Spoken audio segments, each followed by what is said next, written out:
Here it's the middle of May. We're here on Abingdon Farms in a crop of Architect oilseed rape, drilled quite late, direct drilled into wheat stubble. I'm here with the farm owner, Mr. Simon Chaplin.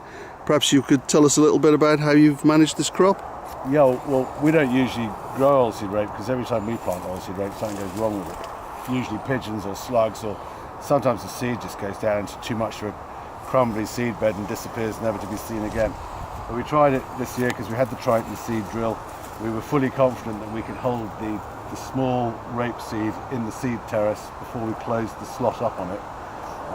And for the first time in 10 years, because we try growing rape about once every 10 years, it always fails, we've actually got a superb crop of rape here.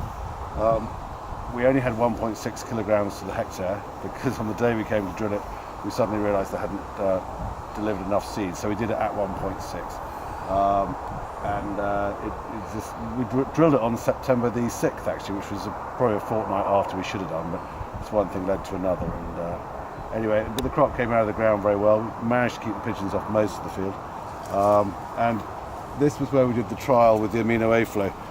We knew the AminoA FLO had done quite a lot because in the autumn we tried to pick the crop up with the and we used AminoA FLO to do that. That's when we first used it, and we had a bit left in the tank, so we went round this top headland twice, so it had a double dose, and you could immediately see that the crop on the headland began to fill up and grow away from the pigeons, even in the winter when we thought that all crop growth had stopped.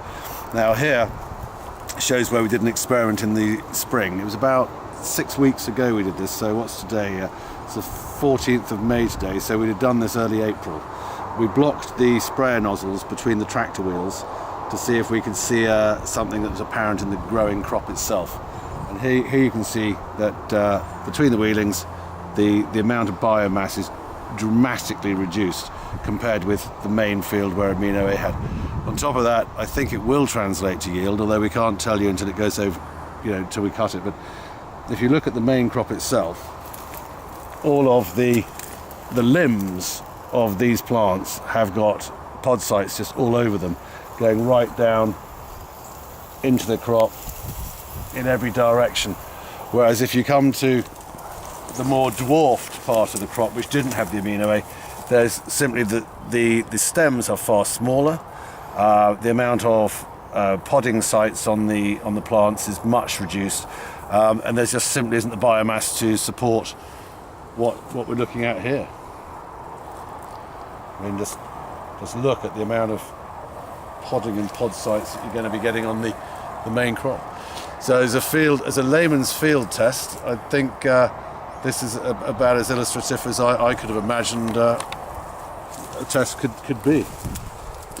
Yeah, I mean, and we would recommend now going through with the fungicide at pedal full to put on 2 to 2.5 litres of AminoA FLO to extend pod fill.